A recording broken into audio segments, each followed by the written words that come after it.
Hello, fellow lovers of the liminal and the weird, and welcome to another video by Liminal Spaces. Today I'm going to be going over my horror library, and we're going to be talking about the letters F and G. So all the authors in my library that end with the letters F and G. And we'll start, of course, with hardbacks, and really two major horror writers are going to kind of own these letters, and we'll get into that in just a second. But the first one that owns it is John Farris. And this is John Farris's novel, The Fury. And I think this is one of the big three. I'm not sure. There was Rosemary's Baby. No, it was the other, I think. Rosemary's Baby by Ira Levin. The Exorcist by William Peter Blatty, which I've already done, B. And then I think it was the other by Thomas Tryon, I think. I know he did some folk horror stuff. But anyway, The Fury by John Farris. I have tried to start this a couple of times, and I haven't been able to get through it. I've heard good things, but also I've heard kind of mixed stuff. This is a first edition. It was $8.95 when it first came out. It's published by Playboy Press, and I'm happy to have this cool first edition. It's got looks like twins on the cover with a scary skull. I do believe that is directly related to the plot. One of these days, I do plan on getting through this and talking about it here on the channel. So there is The Fury. Next, I have Wildwood by John Farris. Of course, every one of these has a quote from Stephen King on him, because he quoted everything. This was $17.95 when it came out. What is in this? Ex Libris stickers. A whole stack of Ex Libris stickers. I don't stick these on my books, so these must have been the previous owners. This is a first edition of Wildwood by John Farris. Next I have Son of the Endless Night, again by John Farris. This is a book club edition. It's really difficult. I was just talking about this with Virgil a little bit. It's very difficult to decide. No, I was just talking about this with Ira from SF Words of Wonder. It's very hard to decide whether to collect hardbacks or paperbacks. Back in the day, and when I first started collecting books, everybody was all about the hardbacks. That you want the first hardback edition. So there are books like Do Androids... Well, maybe that one did come out first. There are books by authors that came out first as paperbacks that were later released as hardbacks, and people would rather have those hardbacks than those first edition paperbacks, which always blew my mind. Brian Lumley's Narrow Scope, there's a good example. You can get that book very cheap in its first edition paperback, but try looking up the first hardback, which didn't come out till the 90s, and that book came out in the 80s, and those hardbacks go for big bank. So a lot of these John Farris's that I have, I like the paperback covers for, and I think I might actually have some of them doubled because of that in paperback, just because I can't decide, do I get rid of the first edition hardbacks for the awesome cover art on the paperbacks? I don't know. Anyway, The Uninvited. This I believe has a better paperback copy. The Uninvited, another novel by John Farris, and all it's got is some flames on it and his name and the name of the book. This is a first edition.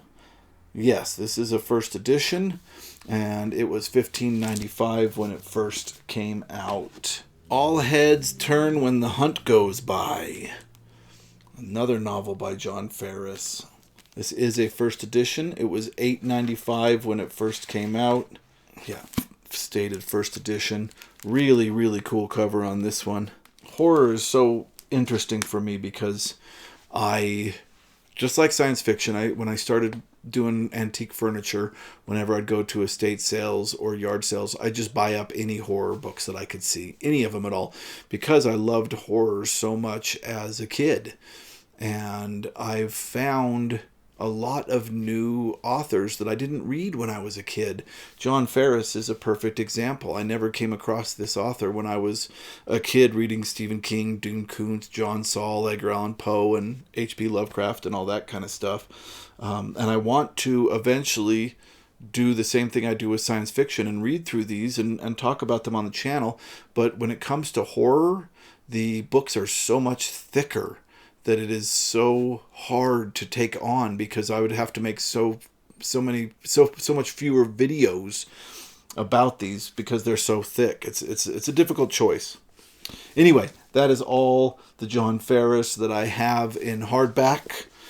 Next we have The Killjoy by Anne Fine. And I grabbed this because it looked like horror. This is a first edition, first printing. It was $15.95 when it first came out. And let's see what the flap says. Ian Laidlaw is an equitable man, quiet, cultivated, efficient, head of the political science department at a Scottish university, but one side of his face bears a disfiguring scar, and he is painfully aware of his colleagues' avoidance of his left side. His uneventful days are measured out with scrupulous care until Alicia Anna Davy laughs in his face one afternoon and his ordered world crumbles about him. There is another side to Ian Laidlaw, a side that fascinates Alicia and which draws her into a relationship she was only too happy to explore. But as she toys with ugliness and danger, Laidlaw becomes locked into an obsessive passion, at once disorienting and hideously destructive. Alicia's crime is the carelessness of youth. Laidlaw's punishment reflects the dislocation of his universe. In The Killjoy, Anne Fine has created an unforgettable portrait of a life scarred beyond redemption. She's a Scottish writer. Next I have Alan Dean Foster, who I swear wrote all over the place. I think he's the one that wrote The Thing and Alien, and yeah, he did a ton of science fiction and a ton of horror, if I'm thinking of the right guy. But this is To the Vanishing Point, which has an incredible cover of a skeleton reversing to pick up a hitchhiker. And the skeleton is scary. It began as a normal vacation. No, that's not true. It began as a lousy vacation. An all-American family on a boring drive across the desert until they picked up a beautiful young hitchhiker, were attacked by hideous monsters, and joined a multi-world quest to save the entire cosmos from the evil Lord of Chaos. Wow! I don't know what is going on here, but it sounds wild. So, there you go. Those are all my hardbacks in my horror collection. There's no way that's going to stay there.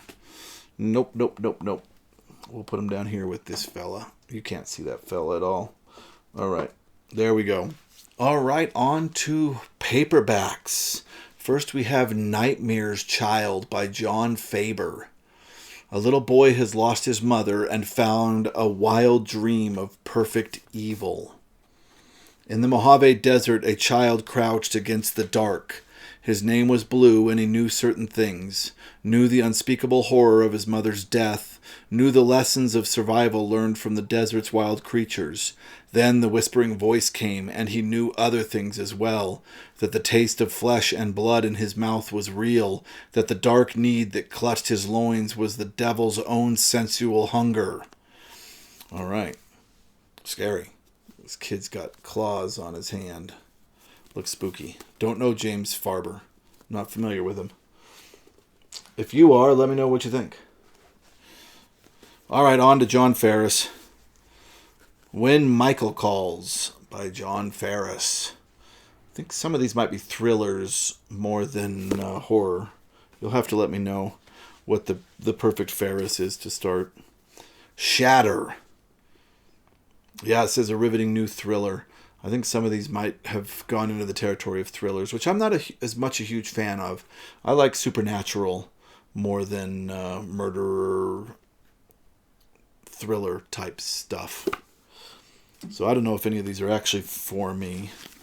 Really nice copy of The Catacombs. Well, there's a little bit of a crease on this spine, so I think it's been read, but whoever read it was very careful. There's a crazy diamond on this cover with weird dog in the diamond. John Farris, Fiends. Also in really good condition.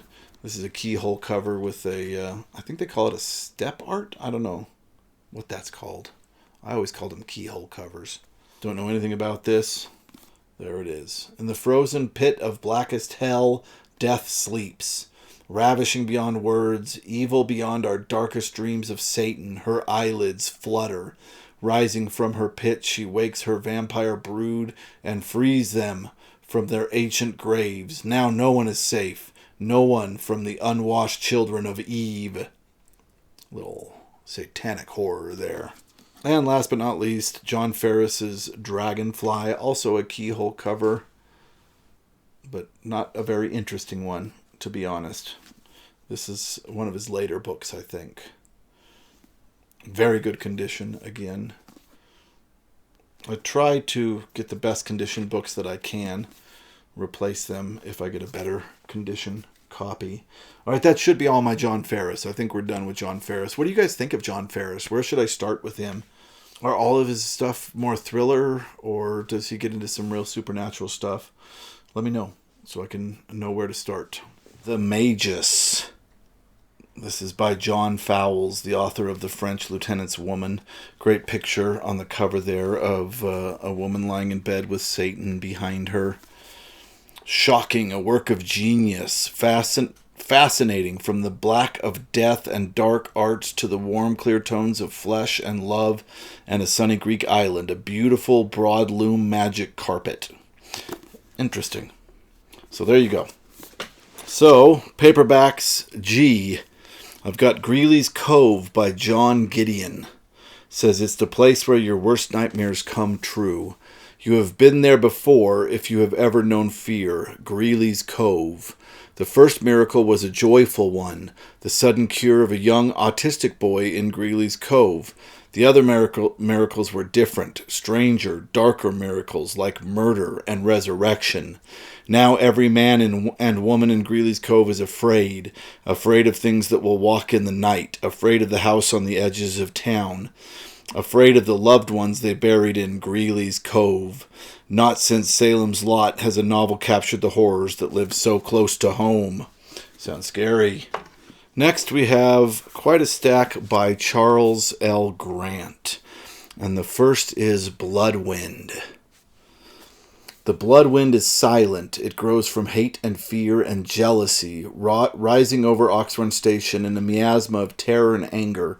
Its target, anyone who dares to speak or act against its master. To many in Oxford Station, it is Pat Shavers who controls the bloodwind, for it strikes down her enemies. But Pat is terrified of the mysterious destructive force. The earlier deaths have been accidents. Hers will be murder. A little bit of Charles Grant there.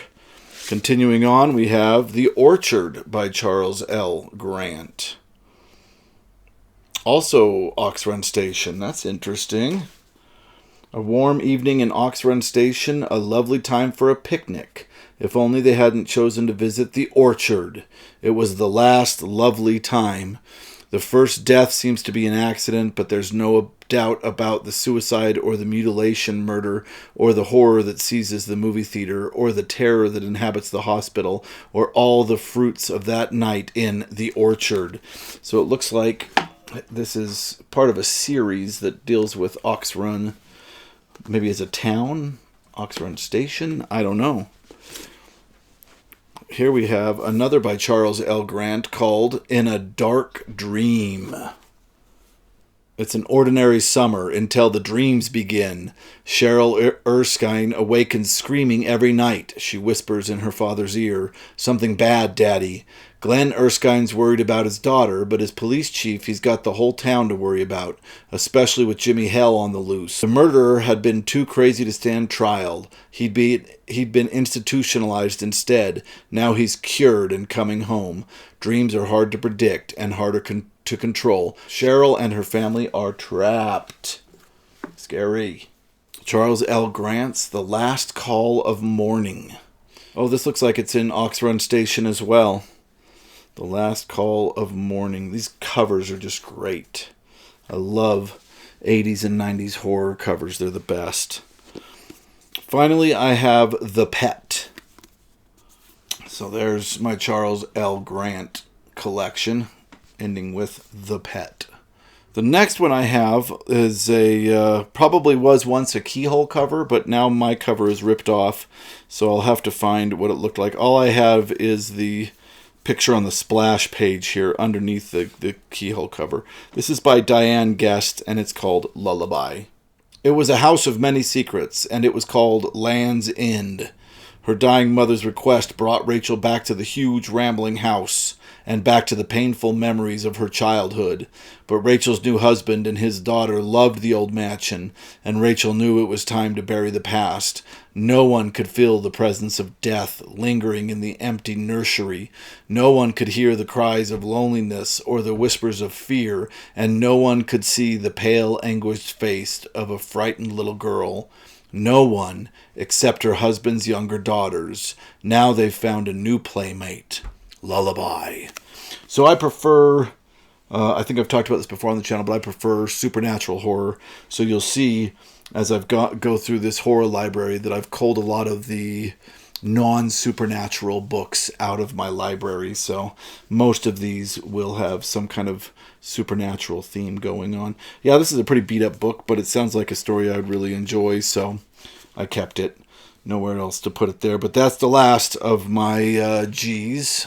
And that finishes up this video. If you like this video, please click like, comment, subscribe if you haven't already. And if you'd like to further support the channel, go ahead and check out our Patreon. And thank you so much for watching.